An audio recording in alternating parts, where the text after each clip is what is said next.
السلام علیکم ورحمۃ اللہ وبرکاتہ۔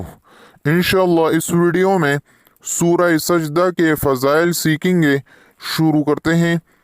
سورت سجدہ وہ سورت ہے جسے حضور صلی اللہ علیہ وسلم نے کثرت سے پڑھا ہے، اس لیے اس کی فضیلت اور برکت بے پناہ ہے۔ حدیث شریف ہے، حضرت جابر رضی اللہ تعالی عنہ سے مروی ہے کہ حضور صلی اللہ علیہ وسلم سورہ سجدہ اور سورۃ الملک پڑھے بغیر نہیں سویا کرتے تھے۔ ایک اور حدیث شریف ہے، حضرت ابو ہریرہ رضی اللہ تعالی عنہ سے روایت ہے کہ حضور صلی اللہ علیہ وسلم جمعہ کے دن نماز فجر میں سورہ الف لام میم تنزیل السجدہ یعنی سورہ سجدہ پڑھا کرتے تھے۔ یہ صورت غلبہ اور عزت پیدا کرنے میں بہت مفید ہے۔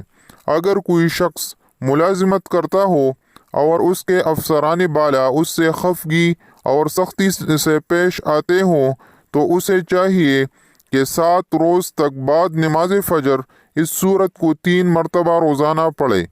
انشاءاللہ افسران بالا بے حد مہربان ہو جائیں گے۔ اس ویڈیو میں اتنا ہی۔ اللہ حافظ۔